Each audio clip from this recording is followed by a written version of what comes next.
Black revolutionaries, distillery owners, Italian fashion retailers, and Motown Grammy winners all share their best stories never before told in any other media outlets on Detroit is Different. Visit DetroitisDifferent.com or download the Detroit is Different app on Apple's App Store or Google's Play Store. All right, we are back in full effect. Detroit is Different podcast studios in the incubator with somebody that definitely is like a stone's throw away from the incubator most times in this Hope Village neighborhood, and also his better half. He brought the missus, and they are absolutely definitely down with the Detroit is Different movement. Jasahn, Krystal, how are you doing today? Excellent. Doing Thank good, you for having Kari. us. Yeah, Okay. excited to be here. I've been saying it's like being part of the Breakfast Club. It's like the I don't even know what this is. This is like the this is the coffee club. The coffee club. All right, so with it, like we usually start these Detroit is Different interviews. You guys got a lot of things happening moving forward, but we kind of start with the Detroit story. What's you guys' Detroit story? So Krystal first, because you're right there at the green mic, as we call it. Okay. Family. How did your family come about to Detroit? So, I'm born and raised here in the city. Okay. Love my city. And we have 3 girls. Okay. And they are collectively known as the Hershey Kisses. They have their own platform, social media. And my husband and I, we grew up together on a Joy Road, first of all. Like, okay, wait. When you say Joy Road, and then also when we talk about that, I guess with family, I should have been more specific. You want to know the roots, though. Your okay. family, was your were you the first generation Detroiter? Was your that's a mom? good Was your question. granddad? Was your great granddad? Like, Okay. who was the first family member you know that made their way to Detroit? So my mom was my mom Was got the here first first. Detroiter. Yes, was the first Detroiter. Did she have Yes. sisters and brothers? Yes, she had sisters and brothers. She had one sister and she had 2 brothers. Older, younger? She's the oldest. They're Okay, all so- younger. So she was the first kid. They moved here and they were like, all right, now we about to start this family. Yes. Wow, So yeah. her parents passed away. So her and her sisters and brothers, they actually came here and they were raised by their auntie, Okay. which is and my great aunt. Where did they come from? So they came down from Alabama. Alabama. It's a lot of There Detroiters was from some Alabama. Mississippi in there as well, but backwards and forth. Okay, it's a lot of Detroiters from that Alabama. As yesterday, I did a show with somebody saying their family was from Arkansas, but usually, you follow the train patterns of what became the Great Migration. So these are kind of like the stories, and that interesting. Alabama, Mississippi, Yeah. that roots in Detroit's Black Bottom. Like Yeah. it would be like certain Alabama neighborhoods in some of those streets. So what neighborhood did your mom and aunts, uncles, where did they grow up? So my mom grew up on a street called Julian. That's right. It's right off Joy Road as well. And she stayed in a small apartment with my father at the time. And my father kind of dibbled and dabbled in some drugs, and she put him out. And we stayed there for a little while, and I ended up meeting a totally different family, which is now my God family. And they partially raised me, which was excellent. I loved them to death. And after that, we kind of moved around different places in Detroit, kind of with family members. And then that's when we actually moved to Appeline. And baby, your mama and daddy grew up in the Gardens, didn't they? Yeah, and she right before me, she grew up in the Herman Gardens. Yeah, Herman Gardens. Yes. That is Yes. definitely Yes. something that is Yes. a Detroit classic. Yes. It's a So many monument. people over Yes. there that, Yeah. that speak about it with pride. And Yeah. that's kind of the root of these Detroit is different stories, like tying together these different neighborhoods, Yeah. communities, and a lot of the backgrounds, which goes to Jasahn. Yeah. Your people. What brought your people to the city of Detroit? Opportunity, same as many other people who come to Detroit from the South. I think it was my great uncle Cleo who came down here initially. Now that is a Southern name for sure. Cleo, yeah. He became like Big C when he moved to Detroit. Yeah, for real. Rumors of him writing music for the Jackson 5. I think supposedly he wrote, "I'm going to Kansas City." I don't know how true that is, but if it's a check supposed to be coming, we didn't get it. So my great uncle Cleo, he's a war vet, World War II in Korea, and he made his way here. And then my granu, which our grandmother, the second youngest, came next. We're from originally Mount Vernon in Alabama. So we're from Alabama too. Okay, so to Alabama. Yes. Did you guys go back to Alabama as a kid? Any? You know what? No. You didn't go back. I think I only went back as a No. kid once for a big family reunion. But the funny thing is, we both went together recently. Last year, we went down and saw one of my other uncles. And what city is he from? We were on Dolphin Island, and it's right out. It's just south of It'll come back to me. Okay. And these stories, I think when we think about a lot of the culture of Detroit, with these different necks of Southern culture. I mean, right now in the urban gardening movement, and I don't know what's going on with the GMO movement of vegetables and fruits, like you can almost get things all year. But as a child, this is my grandmother's house. Speaking of crops, you can get all year. You could, like they will wait seasonally. Yeah. Like Georgia pecans, the watermelons from Alabama. So you would know part of like where certain people came from just due to what they grew. Right. What they grew, what they had. You going down there, bring back some. Bring me some of them Georgia peaches. I'm gonna make some preserves. And Yeah. Like, what are they doing with this? That's funny because when we actually visited Jasahn's uncle, he actually made us some pear cider. Some pear and some plum cider. Okay. And a plum pie. How you get this? It was a plum pie, and I was like, okay. That plum pie was slapping. Now the cider we still got. Don't tell him. He said one of our relatives said they got to drink it every night to go to sleep. I'm like, said, okay. It's hard cider. It's gonna get you regular. Yeah. It's regular cider. Yeah, that's right. It's some functionality. Yeah, it's some functionalities in this. It's like that Alaga syrup. It's like, this is disgusting. People get older and it's like, give me that This is Alaga. delicious. Yeah. Right. Give me that Alaga. Yeah, we ate that growing up. Ruining some pancakes for me. We called it a lager. I used to love it as a kid. I was a weird kid. You definitely were. Everybody was like, if you don't give me some Mrs. Butterworth.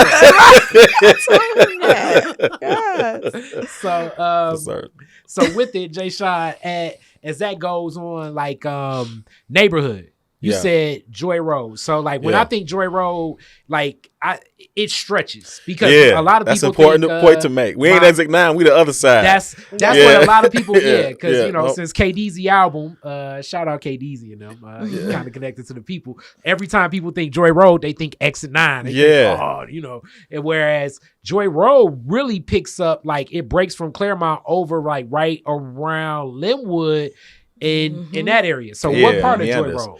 So we the other side, Mackenzie side. We she went to the MAC. My family went to the MAC. My mom ain't let me go to the MAC. But Joy Road through and through, really, we like to say Joy Road 100 years. My grandma, when she moved to Detroit, she moved over off of Livernois, just east of Livernois, and my mother grew up on Underwood. Okay. And then my grandmother owned a house on Greenway. But all that's Joy Road, like you said, stretched from yonder to yonder.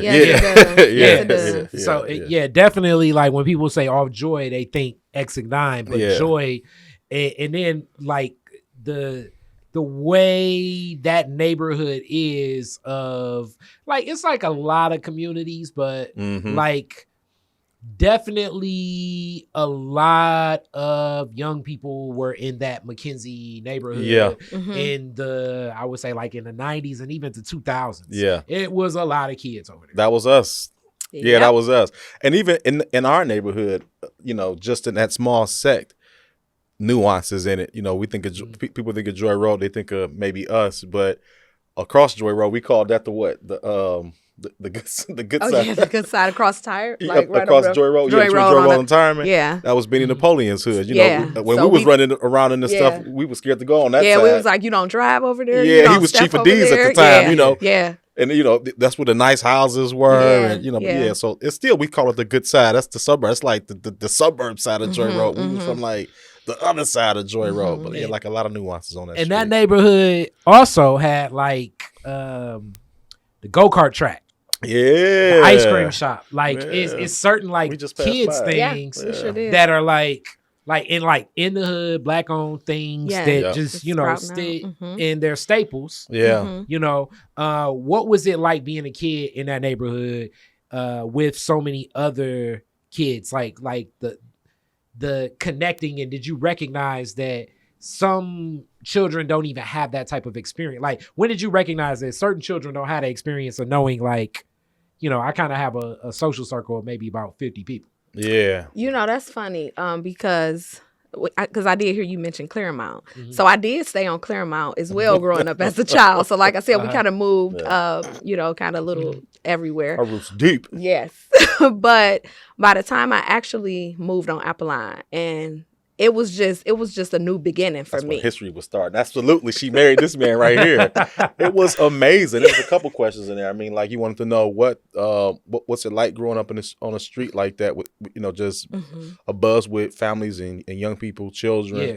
Yeah. And then the other question of what the difference is today, the way children are growing Yeah, up today, or and what we just like experience. when you recognize, like even over here, like it's a unique experience now that I recognize that you live in a neighborhood where you may know about like 30, like you can really Yeah. play, like playing basketball, you can Yeah. get off the court and may not get back on the court for like Yeah. 6 or 7 games. Yeah, Right. You know what I'm saying? Because it's that many Because kids. it was that the many way- kids. Yes. It was that many Oh, kids. yeah, Yes. yeah. And just every day waking up, just, you know, getting yourself ready just to go outside. Yeah, It that was just a whole amazing. thing. Yes. It was like Yeah. you didn't come in until after the street light. Yeah. Yeah, you hear people play outside where it just sound like the whole world is outside your window. Yeah. Like, this You is, did not want to come in to eat. I mean, Yeah, like, and I love to eat, but my mama had to hunt me down in them days.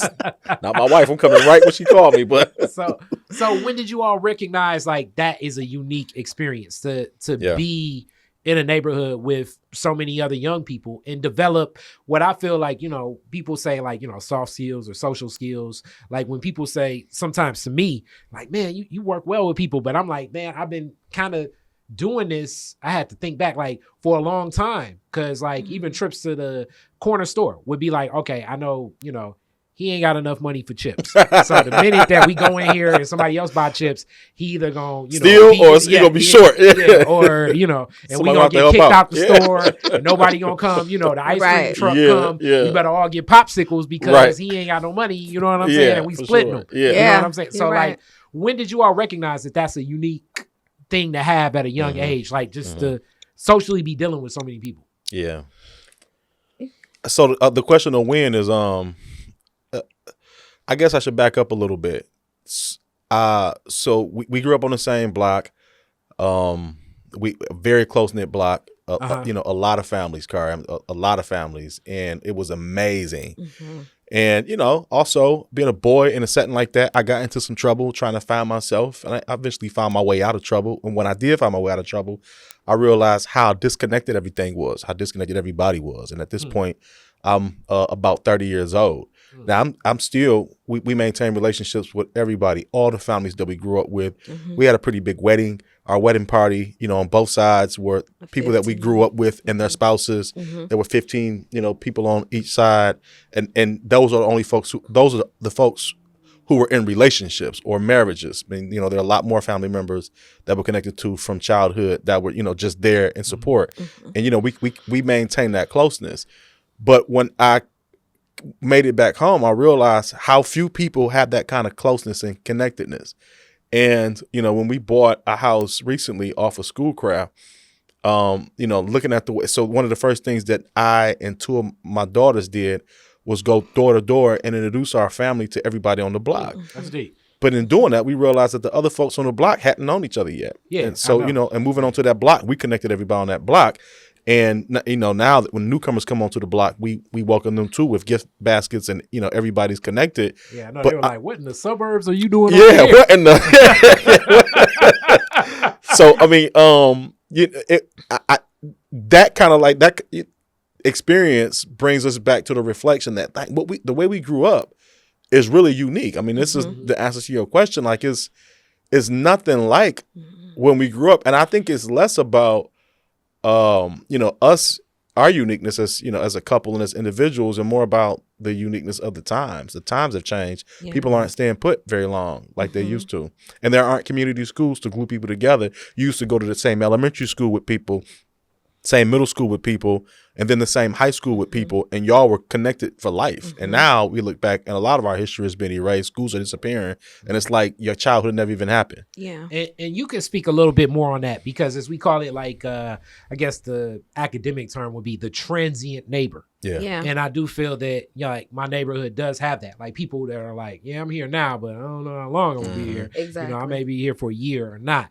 You grew up in that way, whereas you said you moved around a lot, and some kids do. What did that feel like as a kid, moving around so much before you settled in to say, like, okay, this really feels like a neighborhood, I'm gonna stay? So I think that you feel really displaced because you're just kind of shuffling around, you know, and you don't have time to meet, you know, your neighbors, or like Jasahn saying, by the time we actually moved where we are now, you know, we introduced ourselves and, you know, we were actually settled, stable, but just being, you know, I'm moving from one family member's house and I have to adapt to how they actually live. And then I'm going to a new school with kids that I have no idea, you know, what they're doing, and, you know, like, what's the most popular thing you do at school. It was just crazy for me.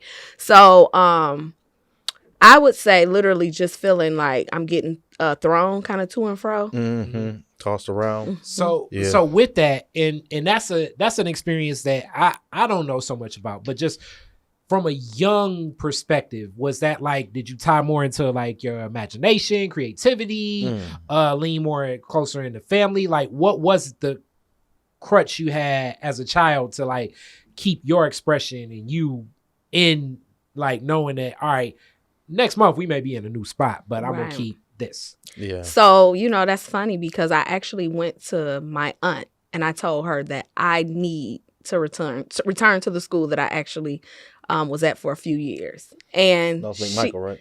And that was McMichael. And she was like, you know what, Krystal, that's going to be kind of difficult because she had to take her daughter and her son to Southwest at the time. And I was just like, I can't do this. Like, I need it because I didn't feel like myself. I didn't, you know, me cracking a joke by myself is like, they don't even understand, you know, like, you coming from. you know, so it just, I felt displaced. So she ended up coming to me and she said, you know what? And God rest her soul. She said, I'm going to drop you off every morning. And she said she said, maybe starting next year, she said, I need you to catch the bus. And so I said, okay. And that's exactly what I did that whole year. Shout out to Tiffany and Antoine. Yes. That's their mother you talking about. Yes. Yeah. Her name was Rowan McDowell. Okay. Rest Absolutely. in peace. Now that's and I deep. went back, and I went back and my friends and I excelled in my classes. You know, I talked to my counselor at the time. I was like, I need to go to the honors. I was like, to the honors class. And she was like, okay. And some of my friends that were actually there, they were like, no, I don't want you to leave. But I just knew I don't like to stay stuck. So I was like, I have to do this. And just kind of excelled there. Yeah. Flourished from there. So another Detroit experience. You mentioned the freight, the bus. Yes. As they say. What was that like? What bus line was that you were catching? Because that definitely brings a lot of culture and character. Bring a lot. Yes, it does. You know. So it was a Tireman. I caught the Tireman bus, and then I had to catch Dexter. Oof, the 16. Yes. So and then I had to walk and enter Zone 8 by myself. You know, just a little girl, just kind of walking. And it was funny because, you know, you hear a lot of stories, a lot of gangbang stories, but I was like, God, I have to do this. And I did it every single day, you know, and I also joined the cheer team as well. Okay. And we had games sometimes on Saturdays, and I got on the bus every day of the week, even weekends. So made a lot of friends in Zone 8. Yeah, to this day. Yeah. And I mean, shout out Yusef Shakur and a lot of those people over there. I'm a Northwestern alum. But it's when you're a kid, we're hearing these stories about the gangs, and it's like, the people over there, you know, they'll see you with some new shoes on and they'll just kidnap you. And you're like, whoa, you know, you scared and you sitting on the back of the bus. And like, even that feeling, taking the bus at such a young age. I mean, I want to say 9th grade. So you started like what grade? It was 7th and grade. 8th. Yeah, I can't 7th imagine. and 8th. Yeah. Okay. Yes, and my daughter's 14, 12. I can't imagine letting them walk to the corner by themselves. No, I cannot. Yeah. But still, even within the experience, when you start catching it, you start knowing the people on there. Absolutely. And And they it's the start same looking group out of for people you. every Yeah. day. Yes. Yep. Yeah. It just, and sometimes the annoyingness of like, man, is it when you miss it, it's like, oh, Right. Hey. it's like at one point in time, I remember, you start taking the bus so much, like you even know which bus is your bus by the top of the bus. Yeah. Like, how do you even know that? Like, oh yeah, Like I can see it. Can't explain. Yeah. that's the Hamilton. Right. Like, I already know that's the Hamilton. It's not like today they got an app where they, when the bus is coming, you can walk down the street. Right. Yeah. Right. It's all convenient for you. I caught the Speaking bus of that, I was straight gonna say, for 2 Jasahn. years straight from our house to my job at Focus Hope, because it just nobody caught the freight, and I just wondering like what's with it. We know what it is. I mean, this is the only major city in the country where it's a stigma attached to it. You better not get caught on the freight. Well, everybody think they talking about you taking pictures like I saw Jasahn on the bus. So we kicked off this campaign to try to make bosses ride buses too, try to make it cool, break the stigma. You figure you increase the ridership, maybe you can increase the quality, but it is interesting, man. In a place like Detroit, adults will not mess with that bus, man. I as an adult, it was years ago. It was definitely during like the Bush administration. Gas went up like I want to say it was like $4, and I was like, guess what? I'd be a bus taker right now. Yeah, for sure. And then it was like, oh yeah. These were the challenges with the bus, missing the bus and timing it out. Yeah. This was before the app, though. Let me say this. The people in DDOT with the app and knowing when it's coming, it's way cooler now. Yeah. And you got Uber options. Like, I assume, like, busing combination, they call it, like, mixed mobilization. You could probably do a lot of things. For bus, sure. Like, get more places faster. Right.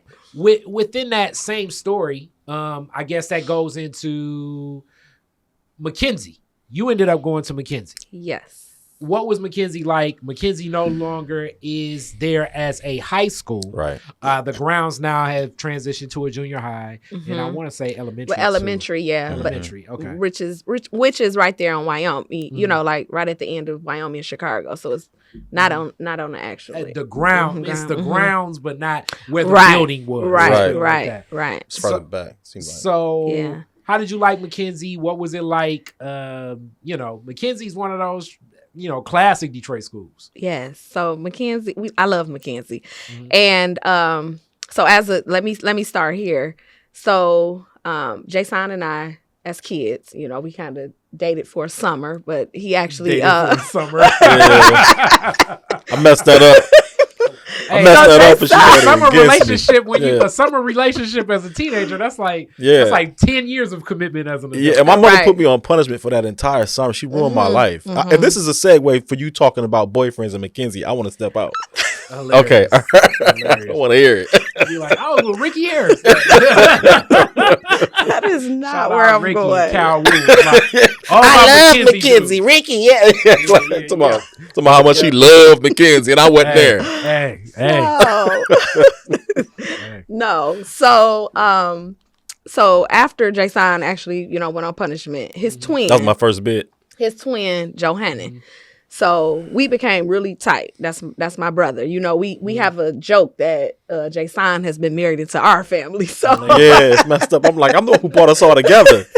So we walked to school every day. Okay. Until he got kicked out. But but we had other friends in our neighborhood. We just kind of walked together and back. But my freshman year was, I would say, probably the most exciting because I got to meet, new people, and it was just really, I guess, it was fun. It was fun. We were creative. People came from Drew, And this was my first time meeting them. And, it was just people coming a little bit from everywhere. And I kind of stood out by staying in the neighborhoods. So. Yeah, you were a new girl in the neighborhood because they came from Drew, but they had also went to McFarland or. So I was pretty new. Yeah. Yeah, because most of the kids from McMichael went naturally right to over Northwestern. Yeah, they went to Northwestern. That's right. Yeah. And then some of them went off to Murray. Yeah. But my mama sent me to Murray Wright. Speaking of all the different gangs, Number Street and then JBI. I was scared to death. I ain't know none of these cats. I was talking about being an outsider, but yeah. If it ain't Murray, it ain't right, as they used to say. Right. Shout out, we talk about people, Lance and all them cats. Murray Wright got that tradition. So that's where you ended up going. I went there for a year before I got kicked out of Murray. Oh, man. Like, what was you doing? Yeah, nothing. You was messing with the kids at DSA. They were like, get this hooligan out of it was the Cass kids on the Grand River Freight. Like, you was one of the people like, you like, oh man, we had to go. I lost my bus cards, punk. We had to go by Murray Wright, and we had to go by Northwestern. Yeah, like, man. What's going on? Like the people with the cash shirts on used to have to buckle up and like, I'm wearing this.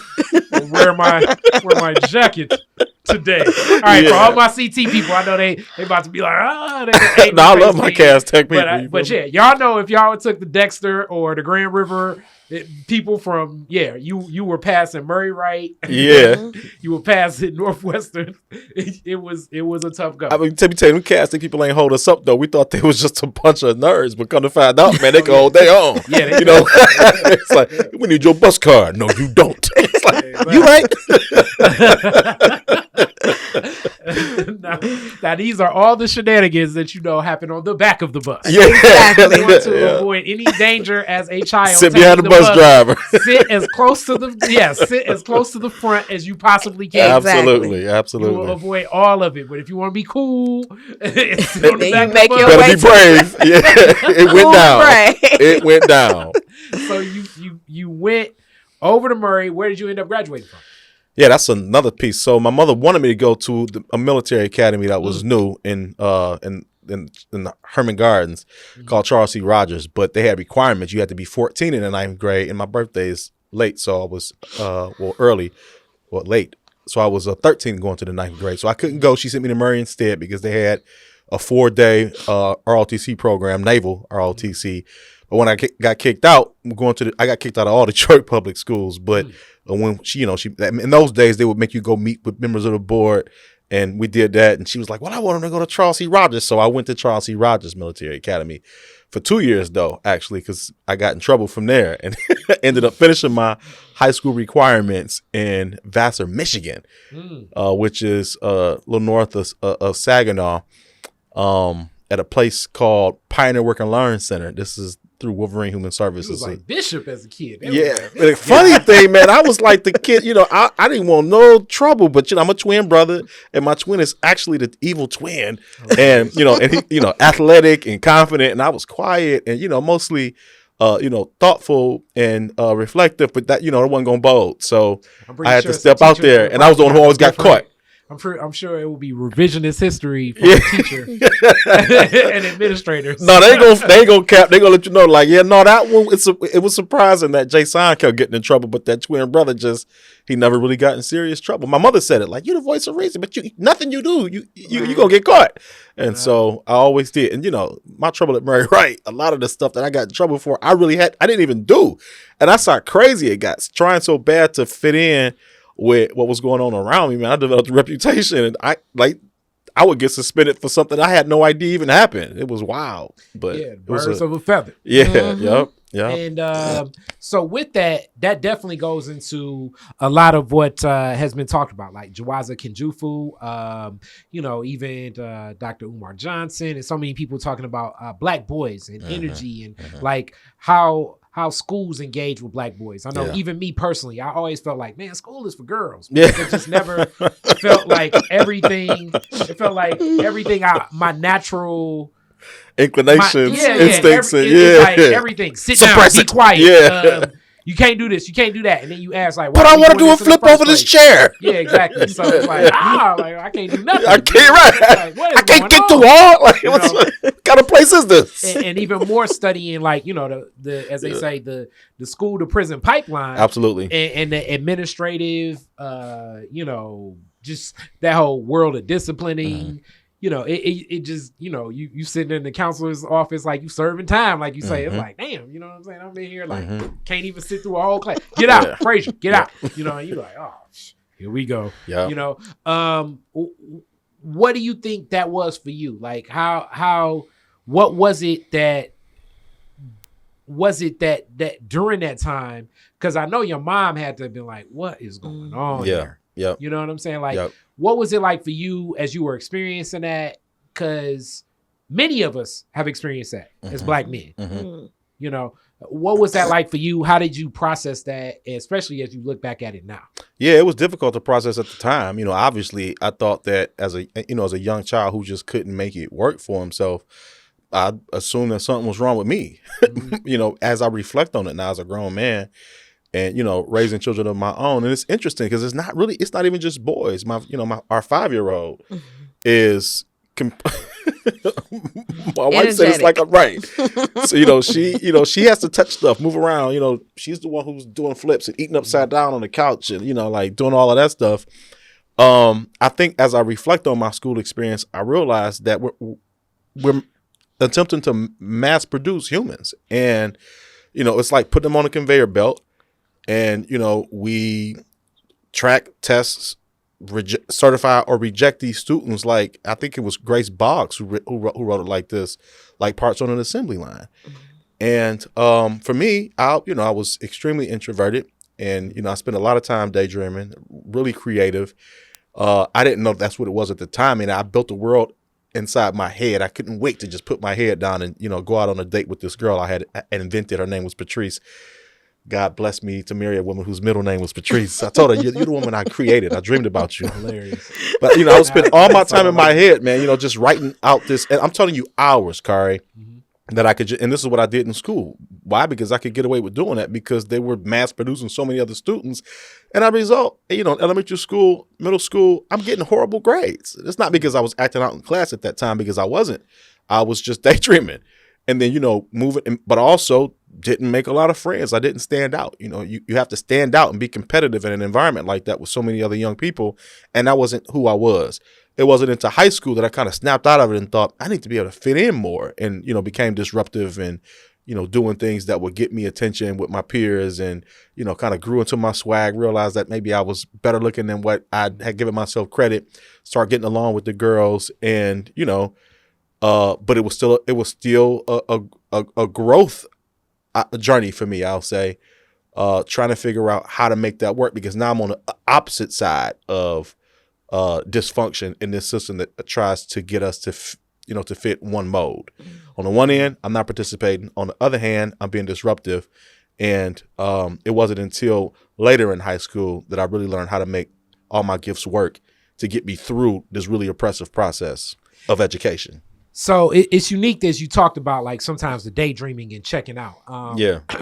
One of the podcasts that sticks with me, it was when the first time that Freeway Ricky Ross went on Joe Rogan's podcast, and he talks the real about, Freeway. Yeah. Okay. So and he talks about like, yeah, man, I couldn't read, but I still graduated because I was just so calm and chill. It was hard for the teachers to fail me because I really caused no problems. So they kind of kept passing him along by just being that kid, like you say, just kind of like vegging out, daydreaming. Like, you're there, you're not really causing much of a problem.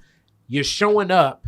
You're not as much of a headache as the other guy, but you're still not grasping what's being offered. And some of it, to me, I always felt like, you know, that's always like, what's in it for me? Like, why am I learning this? What's the value of this? How is this going to help me? Am I going to use this? Yeah. You know, which now at 38, I can look back and I can give some context for it. But in reality, you know, as an adult, you're never sitting around saying to yourself, as the average adult, saying, okay, what's the Pythagorean theorem? You know what I'm saying? Absolutely. When you want to mix paint at Home Depot, you're going to ask them to do it. You're not gonna, you know, they don't have a machine where it's like, oh man, this is chemistry. So this is like Californium and so I haven't done that. But it's almost like you're tasting everything at these young ages to see maybe this is something that'll stick. Like a petri dish. Yeah. But with it, you're in education now. So you're interacting. What led you in that path, knowing that even for you, it was something that you didn't grasp so much? Yeah, I mean, I guess looking at it, first that I'm in community education and advocacy. It's not my job to instruct young people in the same way that, people are taught in traditional school. But I'm first and foremost a community organizer, and so I try to create the context in which people, learn and connect with one another and grow. And maybe that is a part of, I'm not sure, I never really questioned myself on that, Kari, to be honest, but maybe that is what helped me gravitate toward the way I involved myself in community is, all the different ways that I felt community felt me as a young person. When we think about not only what people are taught as children, but the way people are taught, it really just doesn't make good sense. I mean, we talked about grades. You brought up Freeway Ricky. He's not an idiot. He's a very intelligent person. I'm not an idiot. I'm pretty bright. Yeah. But, the grades that I earned weren't reflective of that. And, it's what it's reflective of is a really, really obsolete system of education that I think was constructed around the need to keep young people busy while their parents were in the plant. And we were doing, recreating plant-like thinkers through this system of education, man. And that's unique you say that, because I do think that when we think of the first public high school being Central, yeah, and you even look at the design of Central, yeah, it looks like a factory. Yeah. The bell going off. It's designed to create the idea. Yeah. And then when you look at like the writings of someone like Andrew Carnegie, that was, as they say, like the biggest advocate for public education. Like the reason to create you need public education to transition the agricultural worker into an industrial worker, because the agricultural worker is learning agriculture and farming from generations passed down and things like that. When you're learning this steel mill, you need to be able to open up a book and look at like, all right, this is what you do so iron ore don't roll over and kill everybody here, and we can still build these skyscrapers. Sure. Hence, that was Carnegie's interest, though it's painted through the lens, I think, nowadays of philanthropy. Like Andrew Carnegie was just this great guy that just cared so much about Americans learning. That was like an externality, another one of those terms that I'm always using in economics. It wasn't a goal, it just ended up happening. Yeah, kind of a byproduct. Exactly. A byproduct of what happened within that. And you're in that space now. How do you think now generations, as we see the industrial age doesn't exist anymore? That was like our generation. How are the parents? Because you're working, let's talk a little bit about early childhood. That's what you're connecting with. How are the parents that connect with you at Focus Hope? What are the dreams and the visions of their children as they look at what parenting looks like, what the lifelong journey of their children look like? When you engage with them, what's the feedback you're getting? Yeah. Okay. So to be clear, I think you're thinking about too, early learning. That's actually my brother Wayman Hayes. That oversees. He's the director of early learning at Focus Hope. And Focus Hope, for people who are viewing, is my day job. I'm actually founder director of Advocacy, Equity, and Community Empowerment, which is a kind of a cross-cutting focus across our early learning, youth development, adult workforce, and then food justice program to make sure that everything that we're doing is through an equity lens, and that we're being a preeminent organization as it relates to policy and anti-racism. But in that work, and what I do there, I do get to interact with parents and families. That's really Absolutely. what I want to talk about. Yeah. What are families talking about right now? What's the parent of a 3-year-old thinking future goals for themselves and their child? Yeah, I think so. If I don't think that I'm being presumptuous when I make this kind of a statement, because it really is coming from, I don't profess to speak for all parents, but I have spoken to a number of parents. By and large, parents trust the system, and not without critique. There are a lot of critiques about what the system could be doing better, but parents want what we all want for our children, and that's for, them to be in a safe learning environment and to reach their fullest potential by having their capacity built out in this environment that they sent the children to. So by and large, and also parents want to be able to work and do other things that improve the lives of those young people. So when they send students to places like, right there on Oakland Boulevard or the other public institutions or charter institutions or whatever, their best and their most full hope is that my child's going to learn something and they're going to be something because of this institution. And I don't think that many people it doesn't dawn on us, and it shouldn't have to dawn on us, to be quite honest. So this is, no fault or no shades to parents, but we don't think to ourselves, this really isn't the appropriate system to be educating our kids. Like you talked about this being kind of a post-industrial era that we're in, and it is. And more than anything, we need young people who can be creative, to create new things and be entrepreneurial. But that's not the learning environment that they're in. And I think that we're setting our parents up and we're setting up our children for a big upset as they move into adulthood if we're not honest with them about what the changing world is calling for. And it begins at education. And I just don't think that we're addressing that. And that definitely brings me over to Krystal as a mother. And with children, how do you see this? Because you're like, I'm speaking of the parents. I'm talking about the concept with your husband, Jasahn, the father. But from your perspective, like, what do you see, like, when you look at and evaluate? Because school systems have so much to do with a lot of the lay of the land. And then we're going to get more political, because when you look at right now, just due to redlining and a lot of laws, they can't say like this is a good or bad neighborhood. But the one thing they can say is this is a good school system or that's a bad school system. And the one thing aligned with all quote unquote good school systems is it's less and less black folks there. I can guarantee you this. If that school system has a lot of black folks there, it's going to be labeled as a bad school system. So it's like an IE way of saying like, there ain't no black people over here. So really the school system, to me, in my old lens, has become a new way of redlining. And how we define this. So as a mother, when you look at and 5 years old is an interesting age, because that's like right on the cusp of like where this learning journey will start. And now, like, I look at certain things, from where people say it's like learning can start at 1 or 2 or whatever. And you need to be on this path. And, your kid has to like, kids are like given exams and tests at like 4 years old of like trying to get it entered into these special schools. Like, how do you look at that as a mother? What do you see as success for your child? Like, how much of that is like your vision as a mom, and how much of that is the vision of like, okay, I kind of know my daughter. I'm getting a feel of my daughter's personality, and we need to find what fits her personality more so than quote unquote find her a good school. So education starts at home first. That's just how I view it. Ultimately, I set my career aside to focus on all 3 of our girls. And like I said before, the oldest, she's 14, the middle child is 12, and the youngest is 5. And, as a mother, you think to yourself, where do, after I've actually educated them, I just thought as a mother, oh my gosh, like what school are they going to attend? Like who's going to actually care for my babies, because they learn different. I know them. I know how they learn.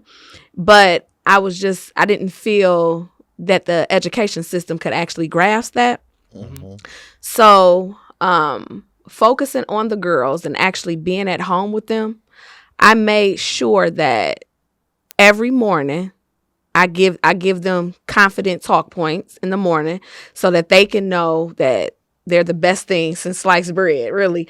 And I just try to make sure that even when they're not at school, okay, girls, what did you learn today? I try to make sure that they're on top of everything. They're straight A students right now. Thank God, and prayerfully they will continue to be. But I also told them I want them to just do their best. I don't care if, they bring a B home. So that's never my focus. But I want them to do their best, because I know at home, education is first for us. So with the 5-year-old, I told my husband before, with COVID and everything that's happening, I'm a little confused really right now as a mother as to, do I leave her at home for the next, do I homeschool her, or do we send her to school? So I think that I mean, is there questions there, depending on the, leaving it to the school system. And what do you look at as far as when you say it starts at home? How does that carry on from just, because like in some ways, like what Jasahn said, like, sometimes a parent could see school as like, okay, this is like, babysitting sort of. You know what I'm saying? I got some free time now. You know what I'm saying? Right. So like, how does that pick up after they leave school and come back home where that carries on? Mm-hmm. So wait, explain that again for me. How does the education carry on outside of school? Like, how did you all build a system where that happens?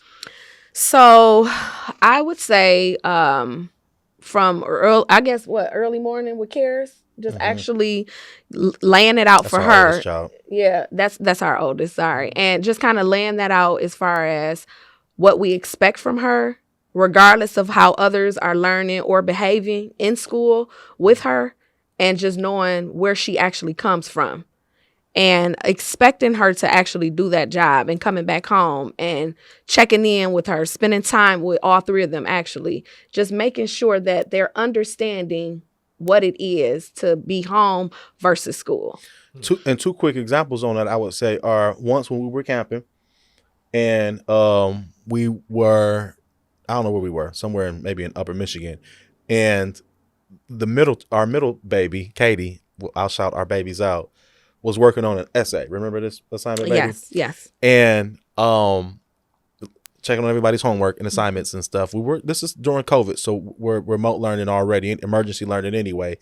And she said, I'm done. And I was like, let me check it out. So she lets me check it out. And she's like, that's good. My teacher said, this is perfect. They already looked at it. I'm getting an A on it. And I was like, what's the central thought on this essay?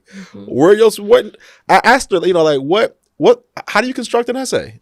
And she went through it with me. Oh, you have to have a topic, you have to have supportive statements, and you have to have a conclusion. And I was like, did you write an essay? And she said no. She was like, no, I mean, the teachers, they're going to look at it and they're going to see that I did it right. It's okay. But we were like, Katie, you know exactly how to structure an essay. You know exactly how it's actually written out. And then she was like, okay. And she was upset about it because she felt like, okay, I understand that you all are strategic about what it is that you need from us, but they're expecting something different, and that's easy. So I'm like, Katie, you can't just skate through. And then it just being good enough is not good enough for us. And then another story with Krystal was there's a teacher that we love to death, really supportive of a family, in a lot of ways part of the family, but the young one was on screen learning, and the teacher was asking a question that our 5-year-old wasn't really getting. And so Krystal came on and said, and asked another way. And the teacher was like, no, don't interfere. And Krystal was like, no, I'm going to explain this because you're explaining it in a way that my child's not getting it. And I know my child. And this is important because, the teacher community is like, education starts at home. Teachers believe that too. You're the primary educator until you challenge their authority. Yeah. So then it's like, don't interrupt. But, Krystal is the person who's going to, and you were right to assume that it's Krystal because she did set her career aside. And, she is the person who's been primarily responsible for the education and development and the business ventures. But she's the person who takes charge. And let's talk about the business ventures. How did the business venture come about? So our girls have their own platform, which, like I said before, the Hershey Kisses, and they have almost 300,000 followers. So that's something consistently that that's powerful. Thank you. That we actually work as, and we signed a contract with Verizon, so we've been featured on national Verizon wireless commercials as well. How did that start? Whose vision was it? When did it get started? Okay, so that was actually my vision. This is what I tell everybody. Like Joe Jackson. Like, you want to sing? Like, I ain't trying to make content, mama. Oh, goodness. So this is the story that I tell everybody. When I actually received each one of my ultrasounds, and they all said, it's a girl, it's a girl, it's a girl. And I thought about my childhood as a Black girl growing up in the streets of Detroit. And I prayed and I said, God, really? What do you want me to do? And after, just raising the girls, and I realized, I'm raising them to be strong, confident, brave, smart young girls. And I told them that it's a niche for that. It's an avenue for Black girls to be inspired. And the girls, they would actually, because I set my career aside and just focusing on them, they went to school and they excelled always. And their teachers were just amazed and always in awe, each one of their teachers that they've, in any classroom that they've been a part of. And they would say, you girls are stars, you girls, they just kind of said that. And the girls, my oldest, she was like, Mom, I think that we should, I've been kind of watching YouTube and I've just watched people be creative and their talents. And she's like, I'm thinking about a channel. And I said, all three of you, well, at the time it was just the two oldest. And I said, you guys should, kind of think about it. Time went on. And by the time the youngest was actually born, I said, girls, I think that you all should try to move, towards your channel. And they did. And they dance, and they just inspire Black girls to be confident in the skin that they're in. That's cool. And watching that grow, I know, as you say, the entrepreneurial interest, have they seen how the monetization works? Are they learning more, how audiences respond to different things? Like, how has that changed their thinking to watch something grow from their mind to real life, to see others galvanize around it? Yeah, so they initially wanted to quit. And they were like, no, we're not getting the followers that we want. And I told them, I said, girls, stop focusing on everybody else. Stop watching everybody else's channel, because that was something else that they would say. Well, such and such's only been in here for a month and now they have this many followers. And I told them, we're not watching everybody. Let's do what's right. Do where we feel like there's a niche and just go with it. And I said, you girls are going to be consistent, because if you quit, then what? What are you going to do? So they was like, okay. And I think at the time they called their uncle as well, Jasahn's twin. And he was like, no, girls, he kind of coached them along the way. Like, you should stick with it. And we did. And I guess just looking at some of the, as the channel progressed, comments. People are people. People are ignorant. They get billions of views, as well. So billions, and it's one of those things where another content thing. 2 Chainz was like, you get 1 million comments and say, hey, great music. Then one person say, hey man, you're horrible. And it's like that you're horrible can stick in your mind. Like, yes. Like, Yes. Yes. So we have came across plenty of compliments. Sure. I mean, I'm sure compliments. No, that's right. That's what they are. I'm sure it's way more compliments and encouragement, but there definitely will be. I mean, it's just an era of, you can hide behind the keyboard. You know what I'm saying? You can say whatever. They definitely probably would never say it in real life. Absolutely. And the girl, it's like I told the girls, they don't know us. They have no idea what they're talking about. And they also just want to be seen. They want you to respond, because if you respond, then you make them actually present and visible. Make them relevant. So they're like, okay. So I think at the beginning, it kind of bothered them. But now they're to a point now where I just tell them, respond to the first few people. And after that, just let it go. Yep. Let it be what it is. And you girls keep doing an awesome job that you're doing. You also said something that just is, and we're getting close. This is close to the end, but this is a good interview. I want to point this out because it happens to be in the content world. Something that I've seen where women say, like, you mentioned strong, and I've definitely heard this debate about Black women saying, like, I don't want to be always strong. I don't want to always be strong. What's your take on that? And that, I guess, characterization on that, because that is a discussion point. It seems to be coming up often. And that usually is something that is, that's something that exalts so many Black women. But I've also been hearing it from the other side of saying, like, it almost makes us seem less human. But what's your take on that?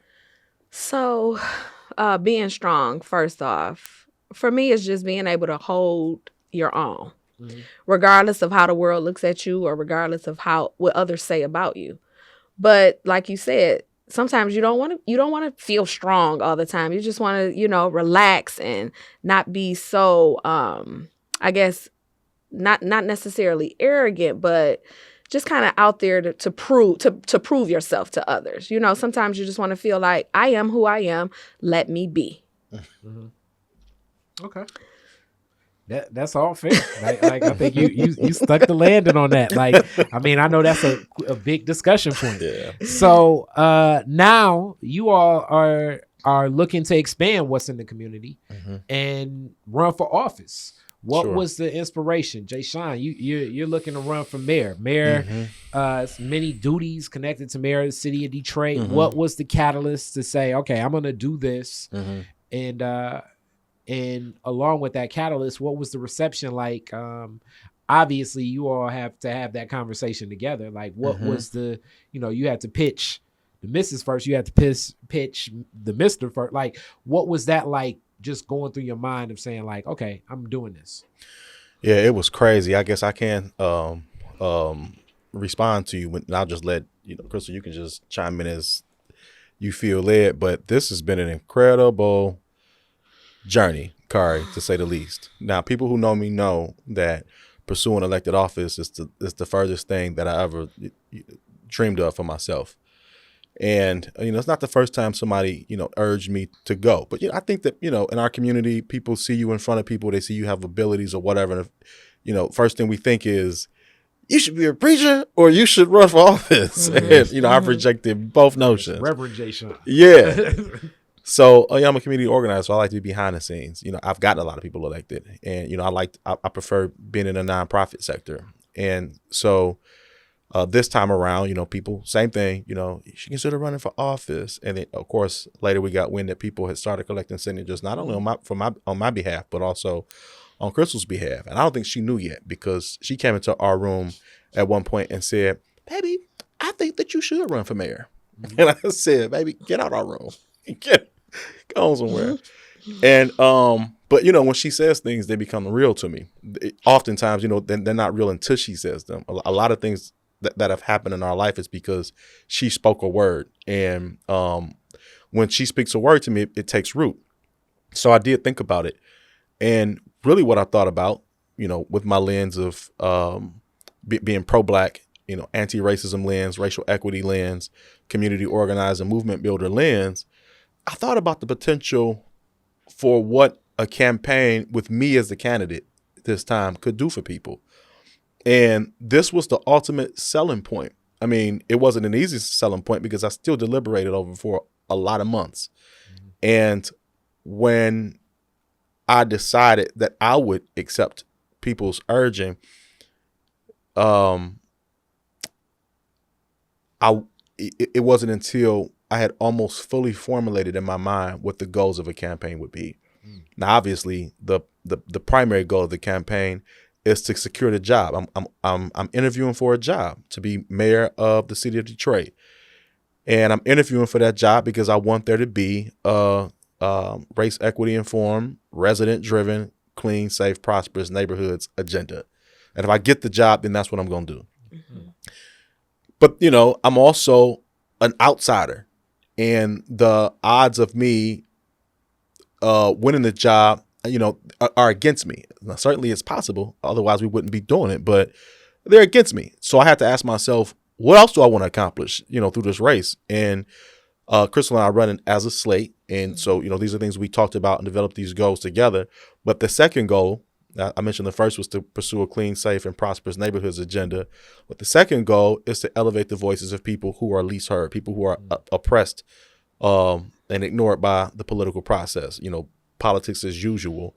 And, I'm somebody who's formerly incarcerated as a result of what I call the catastrophically misguided war on drugs.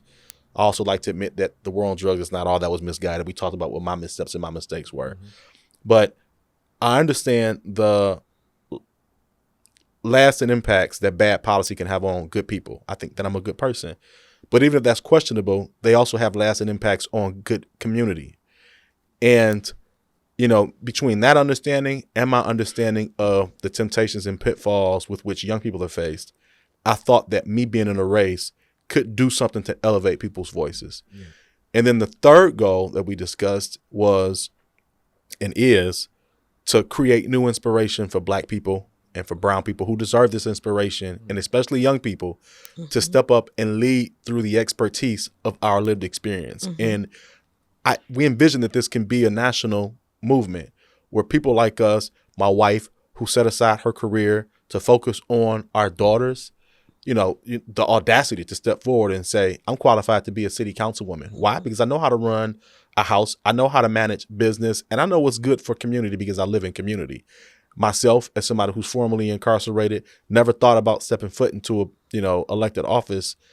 We have the ability to lead because we have the lived experience, and that in itself is expertise. And we want to inspire people in Detroit and all over the country to do the same thing. This ain't about big money. It ain't about being business savvy. And so when we realized finally that 3 goals, 2 out of 3 of those, and this is really not the traditional way to approach political office, but this is the way we had to decide because this is how we move. We could accomplish 2 of those 3 really big goals without even getting the job. We get the job done. And when I talk to operatives like this, other sophisticated operatives, because I do consider myself a pretty sophisticated operative, my colleagues don't understand it. They think there's only one objective when you get your name put on the ballot, and that is to win and beat the opponents. And, certainly, as I'm saying, I want the job. I don't, it wasn't my dream job, but I'm going for it. But it has to be about more than that. And the last point I'm making that is the reason why. This culture of gun to your head, lesser of evils voting that we recreate, adopt again and again, continually gets us into trouble that we employ that same strategy to get us out of. And it's not enough. Not only is it not enough, it's counterproductive. It's the opposite of what we need. People have to be inspired. And if I'm only in it to win, this is when I start, for myself, this is when I start to compromise. This is when, I'm shutting off. There are other community organizers on the ballot for other offices. We're not talking because, I'm running for this seat. I'm not going to get in the mayor's. I'm going to stay out of the mayor's race. What? We've been organizing together for 10 years. But we're not talking now because you just want to get your job. And, Krystal and I pride ourselves on the fact that, we're not getting out of this. We set aside our pride. I should be trying to stack money, and I work really hard and, fade to the back to black and chill and enjoy my family while they're still children. Yeah. But instead, we're reaching again, putting forth our hard-earned money. We don't have a lot to spare, but we put $20,000 of our own. I'll just say it. You're going to see the campaign reports anyway. $20,000 of our own money in it so far, not because I woke up thinking that this is I really want this job, but because I thought this really is a good opportunity to affect some change and build some movement, no matter who wins. And in that same zone, Krystal, well, what was the catalyst for you?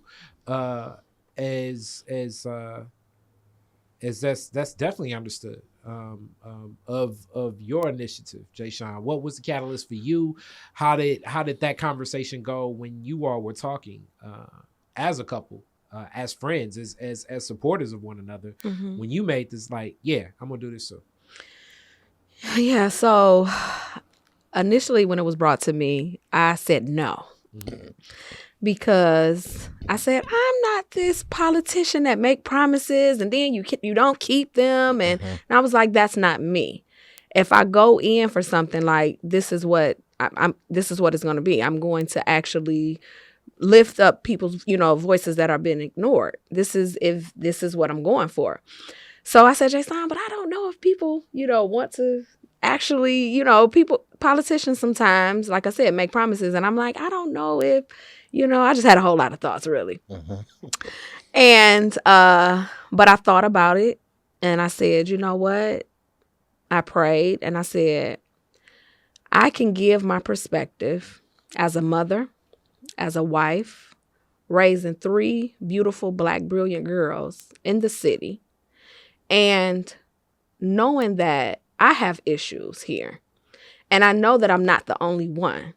And I've been born and raised in the city. And I said, I told Jasahn, I was like, I'll make sure that voices are brung to the table that's normally ignored and oppressed. And I said, let's do this. I said, I will go to the neighborhoods with a pop-up table and say, what are the issues? Let's hear this. And he was like, okay, you really stepping into it. I said, if we're going to do it, let's do it.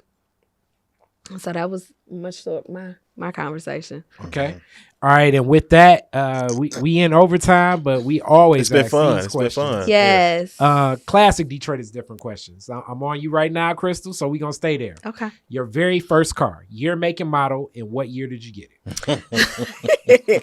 So I Stratus, a 2003 Stratus. It was silver. That's what Chrysler. Yep. And brand new. Okay. Oh, you. Yes, I was. Okay, you were popping tags off your jumped first right car. into it. Okay. And I was actually attending Eastern Michigan at the time. Oh man. So I was like, hey, the rebate checks. There we go. Well, what? All right. Where was the first place you went when you got it? I drove to school. I drove back to school. Womp, womp, womp, womp. Hey, but I don't know. You was in what's that? Prince Hall. You were in them dorms. Like people was like, oh, there we go. I know who taking us to Taco Bell next time. Jasahn, same question for you. Oh, my first car experience was a lot different from hers. Mine was I paid 2 payments of $250. Okay. For a celebrity. I don't even know who make a celebrity. I'm pretty sure it was Chevy. Chevy celebrity. Yeah. Okay. What year was it? I don't know. 89. I don't know. This was. Okay. What year did you get it? I got it in 1997. I was 17 years old. So it had some years on it. Yeah, it had some. Maybe it was a 91 or something like that. I think it was a 91. Yeah. Okay. But first place I drove it was to work. I had I told her that I finished school up north. I had a mentor, and she was making sure I wasn't going nowhere I wasn't supposed to be. So the place I graduated from in Vassar, they actually hired me as a guidance counselor there. So I was living temporarily in Bay City, where I was attending school at Delta, and so I drove to work at Wolverine Human Services, and also drove to school. Okay, so you really were like, that was a functional vehicle. Oh yeah, it was. I drove it back and forth to Detroit. It was back in the day. You can get a car. You can get a nice car for $500, and that's what I did. Okay. I mean, it had a couple teeth missing in the grill, but outside of that, it was dope. It got me where I needed to be. And see, that's young people's thinking. You get a $500 car and drive like an hour away. Yeah. Yep. Old person's thinking it's like a $500 car I may want to keep in the neighborhood. And he was like, "Yo, we about to see your point. We go."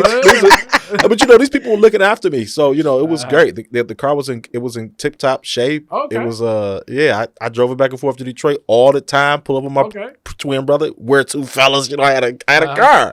Okay. So it was definitely a thing. So you must have did one of those like the car books that people used to look through and all that stuff. I didn't know what I was doing, man. It was the guy across the street. He was actually he was an older like the blue book thing. It was a counselor. He was an older counselor. He was in his 30s. I'm 17, and I'm the guy that they're all helping out. I'm the guy they hired us at 17. I should be 18, but they gave me my first job.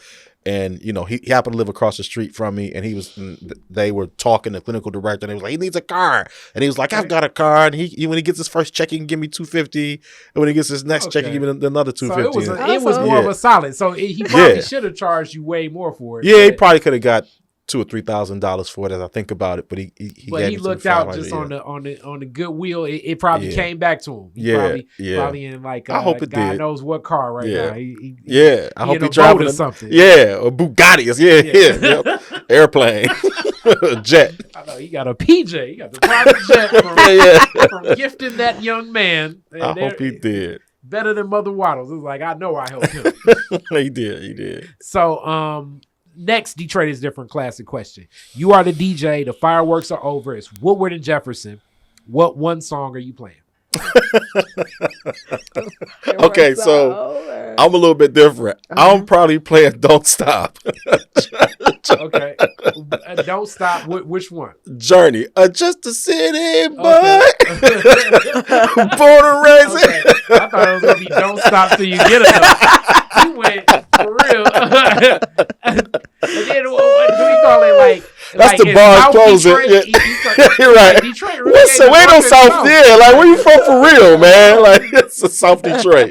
What is South Detroit? God. You from Tyreman? Like where you from? You gonna play that? And then they gonna be like, "Who the DJ?" Black guy. They gonna be like, "What is wrong with this guy?" And then people gonna be like, "Hey, yeah, I know that song." They gonna all start singing it. They gonna all start singing it. Okay. Yeah. Okay. Same question for you. I'm going back a little bit to, well, not a lot, but Ashanti, I'm playing Happy. My baby's been singing that lately. She's like, put that on. She's 5. So I was like, okay. She's like, yes. Wow. Yes. Okay. All right. And the very last question, if you could rename Woodward, and this for you first, Krystal. Okay. Rename Woodward after one Detroiter, who would it be and why? I would say, can I go Motown with it? You can go wherever you want to go. You could be like, hey, my neighbor Reggie the other day. You know what I'm saying? I think I have a few, but okay. I would say my husband. Wow. Okay. Say more. Hilarious. Thank you, baby. I just like he said, the catastrophic war on drugs. You know, he got taken away from this place, and I feel like he's back now, new, fresh, and ready to change Detroit. And, you know, I'm by his side, and I'm like, let's do this. That's what's up. Same Thank you, question baby. for you. Come on now, Carl. You know, ain't but one way to answer this question at this point. If I was going to say something else, I don't know. But I would name it what I'm thinking about naming my memoirs. Karis, Katie, Crystal Clear. So those are my daughter's name, and then my wife is Crystal, and our baby is Clear. Mm-hmm. Because for me, and I know this is going to be the case for all of Detroit, it has been my life with them. It's just funny that their names fall like that, but it was my life with them as a husband and as a father that made it all clear for me. And I think that it's going to be the same thing for Detroit, that this Larsosa family is going to help make it all crystal clear. So I would name it Boulevard that. That's what's up. Well, there we go. Thank you so much for your Detroit Thanks for having us. Experience. Thank you. Where's our champagne? Oh no! I like mine. Chill. It's some accoutrement it's somewhere, but that's usually the you after do got dark the pop. bottles. Okay, yeah. That's the after dark All right. podcast. I like your style. God Okay. knows what tomfoolery, cussing and I carrying. don't know what's been going on in these chairs dark. then and on that table now. But I love it though. All right, so thank you. PC. Thank you for having Peace. us. Detroit is different. Black revolutionaries, distillery owners, Italian fashion retailers, and Motown Grammy winners all share their best stories never before told in any other media outlets on Detroit is Different. Visit DetroitisDifferent.com or download the Detroit is Different app on Apple's App Store or Google's Play Store.